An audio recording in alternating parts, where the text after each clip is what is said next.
Legal rights কিভাবে রাখে গায়ে হাত তোলা? না আপনি বলেন। রাজধানীর সোহরাওয়ার্দী উদ্যানে মাদকবিরোধী অভিযানের সময় ঢাকা বিশ্ববিদ্যালয়ের শিক্ষার্থী ও বামপন্থী ছাত্রনেতাকে মারধরের অভিযোগ উঠেছে পুলিশের বিরুদ্ধে। এ ঘটনায় উদ্বেগ ও প্রতিবাদ জানিয়ে ঢাকা বিশ্ববিদ্যালয়ের কেন্দ্রীয় ছাত্র সংসদ জড়িতদের বিরুদ্ধে আইনানুগ ব্যবস্থা নেওয়ার দাবি জানিয়েছে।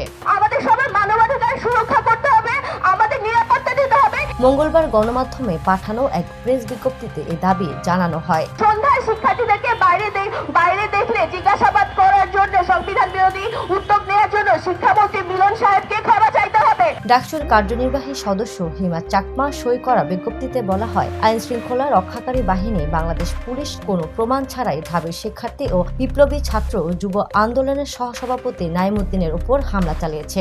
এতে ডিসি মাসুদের নির্দেশে ঘটনা ঘটেছে বলে অভিযোগ করা হয়। ভিডিও করে রাখতো এগুলো।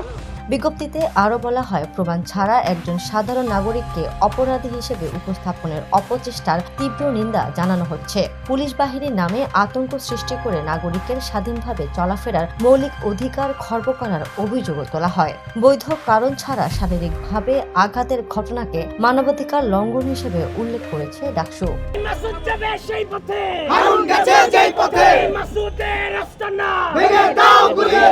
স্বরাষ্ট্র মন্ত্রণালয়ের দৃষ্টি আকর্ষণ করে বিজ্ঞপ্তিতে বলা হয়, ডিসি মাসুদ সহ ঘটনার সঙ্গে জড়িত সকল পুলিশ সদস্যের বিরুদ্ধে অবিলম্বে বিভাগীয় ও আইনানুগ ব্যবস্থা নিতে হবে। একই সঙ্গে পুলিশ বাহিনীকে প্রকৃত অর্থে জনগণের বন্ধু হিসেবে গড়ে তুলতে কার্যকর পদক্ষেপ নেওয়ারও আহ্বান জানানো হয়।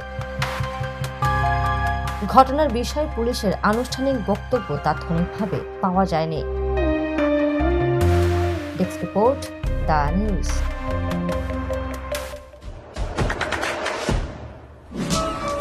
দেশে দেশে সবার সাথে দ্য নিউজ।